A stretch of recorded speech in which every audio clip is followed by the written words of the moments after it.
Okay, y'all, today we're going to go into Dolores Cannon's book, The Custodians. And we're going to talk about hypnotic regression. We're going to go into a particular session in which she deals with concerning a patient. We decided to devote the session to discovering what, if anything, happened during the missing time.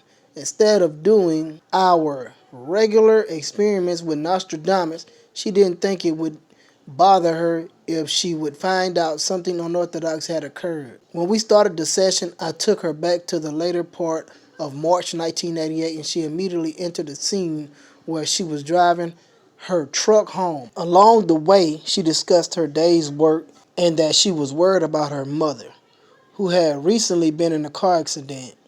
These were her thoughts as she drove. She was also tired and anxious to get home, take a hot bath and relax. She was almost home when she came around a curve and saw something standing in the middle of her lane. She stopped the truck so she wouldn't run over it. In her conscious memory of the event, she thought she only slowed down. But now she said she came to a complete halt. Another surprise was that what she saw in the road was not an owl. Dolores, what was in the road? Barbara. This is the lady she's talking to. The lady's name is Barbara.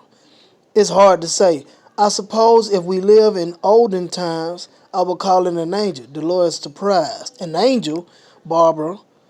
A being from a higher plane, perhaps. I see a man standing in the middle of the lane. He glows white all over, and his clothes appear to be white as well. Dolores, do you mean the glow is like an aura around him? Barbara, sort of. She had difficulty explaining.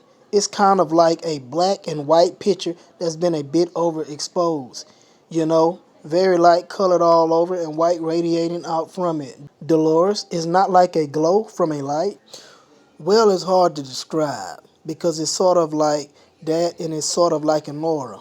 It's sort of like an overexposed picture or all of them rolled into one. Dolores, his clothes are white too? Barbara, at least that's the way they look to me. It could be that I'm not able to perceive the colors correctly since he has so much light around him, even his hair glows white. Dolores, can you see what his features look like? Barbara, that's hard to do because there's so much light. From the best I can tell, they resemble classical Greek features like you see on classical Greek sculpture. Very even, with a level forehead and a nice straight nose and very balanced features. Dolores, about how tall is he? Barbara, 6 feet 6 foot 2. Dolores, he's large then. Barbara, he's a good sized fellow, yes. He's standing there looking around, and I can see rays coming out of from his eyes. When he's looking towards me, I can't see him. But when he looks off to the side, I see these rays coming out from his eyes. I do not know the purpose of these rays, and he sees me. I've stopped so I wouldn't hit him. I didn't want to do him harm, and he came over to the truck. As he walked around toward the truck's side, he did a gesture over the truck. He waved his hand just once, a motion with her left hand, a slow wave. He did it parallel to the hood of the truck and then swooped it up parallel to the windshield. His hand was about 6 to 8 inches above the truck when he did this. Apparently, this was what her conscious mind recorded as the owl flying low over the truck. It was obvious that the false overlay of the white owl came from her conscious mind because in trance she had no hesitation of identifying it as a person. She never once mentioned an owl. Barbara. And I rolled down the window to see if he needed a ride or anything. That seemed to be a strange reaction upon seeing such an unusual person. It would have been normal if it had approached as a physical human, but this did not. The expected reaction would have been to gun the motor and get out of there. It certainly seemed unusual to roll down the window to speak to the glowing being. Obviously, it did not inspire fear in her, and she felt no danger. I asked her if it bothered her. Barbara, It was strange, but I was curious about who he was and what he was doing. People be nosy as hell. And I figured if he meant harm, he would have zapped me already.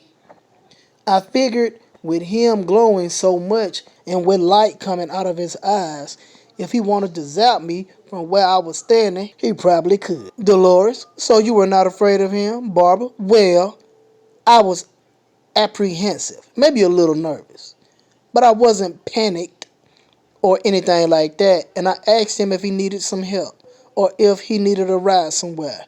And he said, "Oh, bless you, child. I appreciate your offering. My transportation's right over there." He gestured towards a hill that was beside the road. Dolores, could you see anything? Barbara, no, I just saw the hill. It was quite a few cedar trees on it.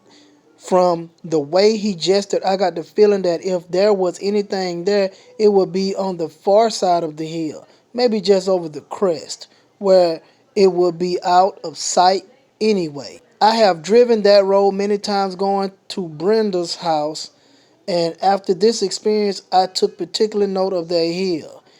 It is not far from the road in the middle of a farmer's field. There are a few trees on top and no houses near it, but it is not very high, so a craft could not be very big if it hid behind it out of sight from the road, unless he had almost rendered it invisible to humans. Barbara. I asked him, "Who are you? I can't help but notice your appearance is different from mine.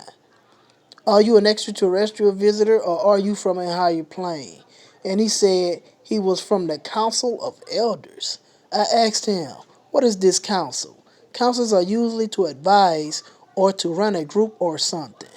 And he said that various visitors had been to various parts of the earth and were bringing back conflicting reports about how far Earth had developed.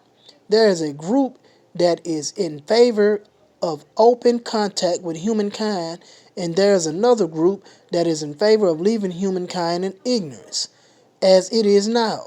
And since he is part of the Council of Elders, they decided when he would come on his own to see how things were on the earth. It is rather a convert type mission, a fact finding mission, you could call it. So they would have more information to base their decision on, whether to leave Earth in ignorance or to contact humankind and bring them into light and health and knowledge. Dolores, is that what you meant by ignorance? Barbara, well, even though humankind suspects and some wish and dream that there is extraterrestrial life for the most part, so far as the officials in the governments are concerned, there is no such thing. That's what they mean by ignorance, by not accepting the fact. They have been thinking of contacting humankind in a way they could handle.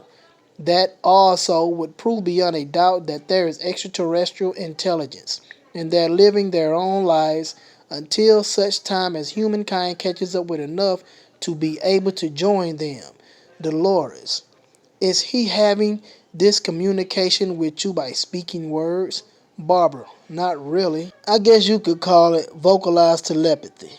I could hear him very clearly, as if he's speaking, but his mouth wasn't moving. I am assuming he was projecting his thought towards my mind, but I could perceive it as a very pleasant sounding voice. Dolores. Then what happened? He said he would continue with what he was doing and that he needed to go home. There was nothing I could do to help him. Then he waved his hand once in front of my eyes, and when he did that, I suppose with the mental powers he had, I could no longer see him, and I had no longer remembered the experience as it had happened. Dolores. I wonder why he was out there in the middle of the road. Barbara. I never did find out for sure. I got the impression he'd been going to different places and observing humankind and everything that was going on. And I had the feeling he was curious about what would happen if he were to have a chance meeting with an average human on the road. Whether I would panic or try to run away or be scared and try to harm him or anything like that. Dolores. Well, there probably are people who would have done that. Barbara. That is true. But I guess you would say he was taking an average sampling. He was appearing to various humans here and there, and then making them forget the experience. But he was taking note of their reactions to his appearance, to get an idea of how humankind in general will react to definite knowledge of extraterrestrial life. Dolores. When he was by the side of the truck, could you see any more details about him? Barbara. Well, everything was very white and glowing. His style of clothing was basically loose and comfortable, rather like a captain with a poncho over it or something like that. And he had a sash tied around his waist. His clothing seemed to have several pouches and pockets, so he could carry things with him. And it looked like he had cloth boots on his feet, flexible and soft. He had flowing robes on, but 2 or 3 layers, so it looked like he'd be warm. For the time of the year, it looked like they were made out of finely spun wool or something similar. Dolores, did he have hair? Barbara, oh yes, it looked like straight white hair trimmed on the front and maybe shoulder length in the back. He was glowing so much I couldn't really tell if he had any particular colors around him. His skin and hair looked white and his eyes looked silvery, and he was clean shaven. Dolores, did he still have the rays coming out of his eyes? Barbara, no, not when he was talking to me, but when he was looking around the landscape, he had rays coming out of his eyes. Dolores, but nothing about it was frightening. It was just strange. Barbara, really strange. But I really enjoyed it because he didn't seem to mind my asking questions. Dolores, what other questions did you ask him? Barbara, I asked him if there really was life out there or if that was just wishful thinking on my part. And he said, yes, there really is life out there and it is very varied. There are many different kinds of life with all types of appearances and abilities, and several different races of beings are looking forward to humans finally developing reliable spacecrafts so we can join them and be part of the galactic community. And he said that different races have particular characteristics. Some are more belligerent than the others, and some races tend to be lighthearted and humorous. And then he said something I thought was strange, yet promising too. He said, but you'll learn all about that in a while. So I took that to mean perhaps within my lifetime, humankind would reach out to the stars. Dolores, I wonder where this council is located. Did you ask him that? Barbara. He said it didn't have a particular location. They simply met wherever all the members decided. I got the impression that one particular ship that was theirs, it's a very large ship, and they tended to meet on this ship most often to conduct their business. But the council members are from all different planets to represent several different races. Dolores, but you said he had human features. Barbara, yes, he appeared human. I asked him, life out there in the stars, does it come in all different unimaginable forms and features, or are they basically humanoid? He said, we would find life both ways, similar to us, but a little different, and so totally different that it would be hard to believe they really are intelligent life. Dolores, you said you saw his hands. Did they seem like human hands? Barbara, they were very large with long fingers. On the piano keyboard, they could easily span a 12th or a 13th without even straining. The way I can span a ninth or a 10th. She was using her pianist background to make a comparison, and his fingers were long in proportion to the size of his hands. But the best I can remember, he had the same number of fingers as we have. And since he wore flowing clothing, I could not tell if there were any particular physical features that were different from us. The main thing I noticed was that he was larger than average. But then I figured that where he came from, they probably have a higher standard of health. And so people would probably reach a larger average size. Dolores, do you mean he was taller or just bigger? Barbara, just bigger, taller, broader, shouldered, large hands. He had beautiful teeth. I don't think he ever went to a dentist in his life. He seemed to be very wise and gentle. And he said one of the things that frightens some of our other races is our tendency to be somewhat aggressive and maybe a little belligerent sometimes. He said if we can learn to control this, our future would be very bright. This seems to be the only information she could supply about the strange encounter. I knew that I could always get more by speaking directly to her subconscious mind, so I asked to speak to her subconscious. I have never been denied access. Dolores, I am curious about the being that she saw. In actuality, did he really look the way she described him? Barbara, in actuality, he did glow the way she described, but there were some visible physical differences that he caused her to forget or not to see to start with. I suppose you could say he had a charm cast upon himself so he would appear fully human. Dolores, can you tell me what he really looked like? Barbara, his hair was white and flowing and longer than she remembered, and the hairline was more receding. He had a very sharp willow's peak, where she perceived him as having a straight hairline like that of a young man. And he did have large hands, but they were bony and his fingers had an extra joint in them. Instead of the fingers ending where ours do, it was as if the middle joint had been repeated to where they bent differently than our fingers do. Dolores, how many fingers did he have? Barbara, he had 4 fingers, but he also had a double thumb. Dolores, this is a surprise. A double thumb? What do you mean? Barbara, 2 thumbs. His hand was longer than ours because it had more bones in it. He had 1 thumb in the normal position and another above it. This was plenty of room for 2 thumbs because the fingers started. All of this was accompanied by hand motions. Dolores. So he had 2 thumbs and 4 fingers, making 6 fingers altogether. Barbara, yes, on each hand, with long, narrow fingernails than ours. At the base where the cuticle is, it was a very sharp U shape instead of square like ours are. Dolores, was his face different? Barbara, it looked harsher than she remembered. He realized she might find his appearance frightening.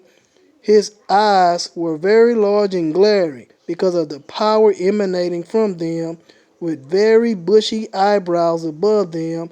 In actuality, his eyes were totally white.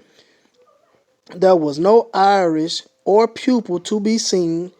Dolores, I have seen blind people like that. Is that what you mean? Barbara, yes, except this white glowed with light because of the power emanating from him. Dolores, what about his other features? Barbara, his other features appeared quite normal. His cheeks were rather cranky, sunken in, and he had a very strong jawline. It was hard to tell about his ears because his hair covered them. Dolores, and his skin was actually white. Barbara, I don't think it was really. There was so much light glowing, it was hard to tell what color it actually was. But because of the contrast between his hair and his skin, and between his eyes and his skin, it appeared that his skin was darker, but it glowed with light, so it looked lighter than it really was. Dolores, did he have a nose and a mouth like ours? Barbara, yes, he had a nose and a mouth, but it's hard to say whether the teeth were the same, because he did not open his mouth when he was speaking. He was speaking by projecting his thoughts. Dolores, but she saw teeth. Barbara, because the image she saw would occasionally smile and the real image was very solemn. Dolores, so his face didn't have expression. Barbara, oh, it had expression, but it never involved showing the teeth. He would quirk his eyebrows and tilt his head and such as that, but it never did involve smiling. His face did seem more narrow in front, the way his face slanted and to his mouth was sharper and narrow than our faces. Ours are kind of flat by comparison. Dolores, was he wearing the type of clothing she described? Barbara, he wore clothes, but they were much more complex than she described. He had a lot of metal work and such worked into his clothing. Dolores, what was that for? Barbara, various instruments and such. Such of it was just ornament. Some of it represented his rank, and some of it was remote control for a ship and such. This was his clothes in his belt. He had something like a bundler crossing his chest. Her hand motion indicated there were two straps that was loaded with metal things. Dolores, instruments and stuff like that, you said? Barbara, more like buttons and switches and things. And it looked like small bottles. But they all had purposes. It wasn't just ornamental. If it were instruments, they were very miniaturized. Dolores, so even the clothes were different than she thought they were. Barbara, they were similar, with flowing sleeves and hemline. She just didn't see the instruments and what she would call the gizmos. He did not allow her to see the gizmos. Dolores, were there reasons for that? Barbara, yes, because mankind is technologically immature. And if they are exposed to too much foreign advanced technology too quickly, it could be disastrous. Dolores, man is always trying to learn new things. Do you mean we couldn't understand it or handle it or what? Barbara, couldn't handle it. The equivalent from Earth history would be whenever sailors discovered a new island in the South Pacific and gave the chief a gun.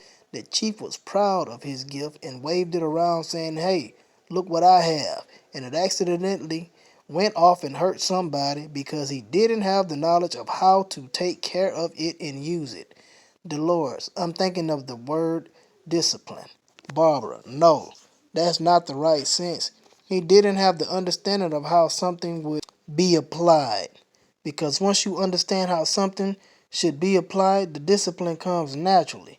Dolores, so they figured it better not to show us so much at once. Barbara, exactly. We are considered to be an intelligent species and very highly curious. And they know if we see something and remember it, we'll try to figure out what we saw and then try to reconstruct it. Dolores, did he really have rays coming out of his eyes? Barbara, yes. The way their machinery is constructed, it can work through the body, not just through the machines. It can also use the body.